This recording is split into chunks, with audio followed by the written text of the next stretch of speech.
اللہ رب العزت کتنے مہربان ہیں، دنیا میں گناہوں کے باوجود اللہ اپنے بندوں کو رسوا نہیں ہونے دیتے۔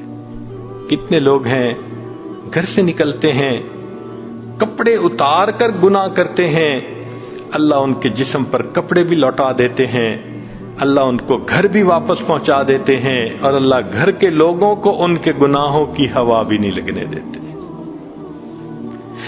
یہ کس لیے؟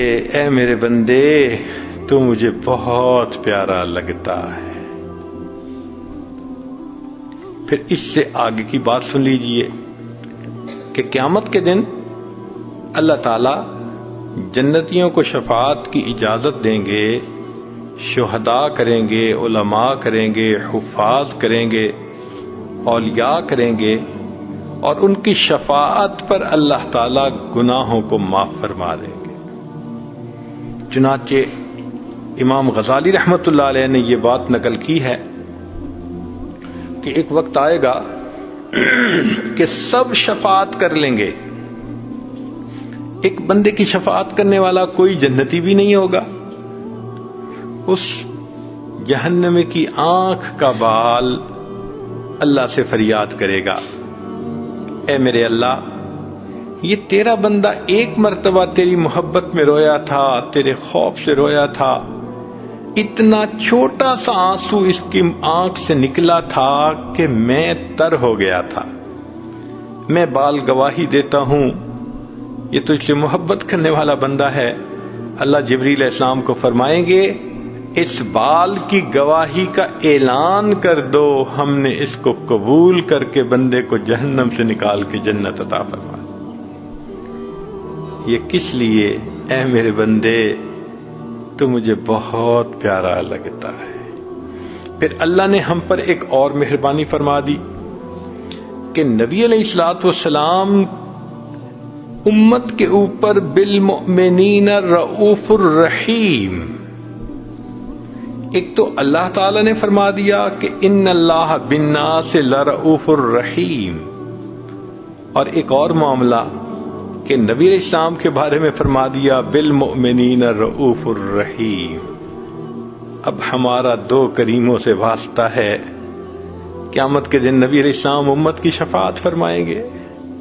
نبی علیہ السلام نے ارشاد فرمایا، اللہ تعالیٰ نے مجھے چوائس دیا، اے میرے محبوب صلی اللہ علیہ وسلم، اگر آپ چاہیں تو آپ کی آدھی امت کو بلا حساب جنت عطا فرما دیں، اور اگر آپ چاہیں تو آپ کو شفاعت کی اجازت دے دیں۔ نبی علیہ السلام نے فرمایا، میں نے شفاعت کو پسند کر لیا کہ میری شفاعت کی وجہ سے آدھی امت سے زیادہ میری امت جنت میں داخل کی جائے گی۔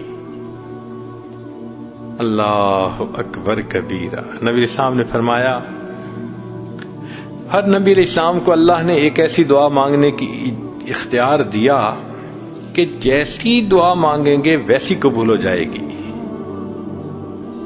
چنانچہ صحابی نے پوچھا، اے اللہ کے حبیب صلی اللہ علیہ وسلم، آپ کو بھی اختیار ملا؟ نبی صاحب نے فرمایا، ہاں مجھے بھی اختیار ملا۔ اے اللہ کے حبیب صلی اللہ علیہ وسلم، پھر آپ نے کون سی دعا مانگی؟ نبی صاحب نے فرمایا، میں نے دعا نہیں مانگی، میں نے اس کو ذخیرہ رکھ لیا، قیامت کے دن جب میری امت کا حساب شروع ہوگا میں اس وقت وہ دعا مانگوں گا اور امت کو لے کر جنت میں جاؤں گا۔ نبی علیہ السلام کو امت سے کتنا پیار تھا، راتوں کو روتے تھے، رب امتی رب امتی رب امتی۔ چنانچہ ام المومنین عائشہ صدیقہ رضی اللہ تعالی عنہ فرماتی ہیں کہ جب نبی علیہ الصلوۃ والسلام کے اوپر آخری مرض کا حملہ ہوا تو محبوب صلی اللہ علیہ وسلم کو اتنا تیز بخار تھا کہ اوپر کپڑا ڈالا گیا تھا، کپڑے کے اوپر سے مجھے گرمی محسوس ہو رہی تھی، اور نبی علیہ الصلوۃ والسلام کی طبیعت کے اندر آثار محسوس ہوتے تھے کہ بہت تکلیف ہے۔ ایک پیالہ پانی کا رکھا میں نے قریب میں، میرے آقا صلی اللہ علیہ وسلم اس میں اپنا مبارک ہاتھ ڈالتے اور وہ گیلا ہاتھ اپنے چہرے پر پھیرتے میں بخار کی شدت کو دیکھتی، تکلیف کی شدت کو دیکھتی تو میں کہتی کہ میرے آقا اتنی تکلیف میں کیوں ہیں؟ میں نے پوچھ لیا، اے اللہ کے حبیب صلی اللہ علیہ وسلم، ایسا بخار تو کبھی نہیں دیکھا، جتنی آپ کو تکلیف محسوس ہو رہی ہے اتنی تکلیف تو کبھی نہیں دیکھی۔ نبی اسلام نے جواب میں فرمایا، عائشہ، مومن کو اس دنیا میں جو موت کے وقت تکلیف ہوتی ہے اس پر اس کے گناہوں کو معاف کر دیا جاتا ہے۔ میں نے اپنے اللہ سے یہ دعا کی تھی، اللہ جب میری موت کا وقت قریب آئے تو میری تکلیف زیادہ مجھے دے دینا اور اس کے بدلے میری امت کے گناہوں کو معاف فرما دینا۔ عائشہ، یہ وہ تکلیف ہے جو مجھے پہنچ رہی ہے۔ اللہ کے حبیب صلی اللہ علیہ وسلم اتنی تکلیف برداشت فرما رہے تھے۔ اسی دوران دروازے پہ دستک ہوتی ہے تو پوچھا گیا کون؟ جواب ملا، جبریل علیہ السلام اور عزرائیل علیہ السلام حاضری کی اجازت چاہتے ہیں۔ نبی السلام نے فرمایا، جبرائیل کو آنے دو۔ جبریل علیہ السلام آ گئے۔ اے جبرائیل، کیوں آئے؟ اللہ کے حبیب صلی اللہ علیہ وسلم، اللہ تعالیٰ نے آپ کو یاد فرمایا ہے۔ نبی السلام نے فرمایا، جبرائیل، اللہ تعالیٰ سے پوچھ کر پہلے مجھے یہ بتاؤ، اللہ میرے بعد میری امت کا کیا حال ہوگا؟ جبرائیل علیہ السلام نے پوچھا، رب کریم نے جواب بھجوایا کہ جبرائیل، جا کر میرے محبوب صلی اللہ علیہ وسلم کو بتلا دو، اے میرے پیارے حبیب صلی اللہ علیہ وسلم، ہم آپ کے بعد آپ کی امت کو تنہا نہیں چھوڑیں گے۔ جب نبی علیہ السلام کو تسلی ہو گئی تب آقا صلی اللہ علیہ وسلم نے فرمایا کہ ملک الموت کو بھی بلا لو۔ تب اللہ کے حبیب صلی اللہ علیہ وسلم نے پردہ فرما لیا۔ یہ کیوں اللہ نے محبوب صلی اللہ علیہ وسلم کے دل میں رحمت ڈال دی؟ ہے میرے بندے، تو مجھے بہت پیارا لگتا ہے۔ اور پھر آخری بات دیکھیے، امام غزالی رحمت اللہ علیہ نے تفصیل لکھی ہے، جب جہنمی جہنم سے بری ہوتے جائیں گے، ایک وقت آئے گا کہ کوئی جہنمی کا عمل ایسا نہیں ہوگا کہ جس کی وجہ سے اس کو معافی مل سکے، مگر اللہ فرمائیں گے، علماء نے بھی شفاعت کی، شہداء نے بھی کی، جنتیوں نے بھی کی، انبیاء نے بھی کی، سب نے اپنی طرف سے اپنی ہمدردی اور محبت کا اظہار کیا۔ اب کوئی ایسا نہیں جو اور کسی کی شفاعت کرے۔ اب میں اپنی رحمت کا اظہار کرتا ہوں۔ اللہ تعالیٰ اپنی رحمت سے جہنم سے 3 لپیں بھریں گے۔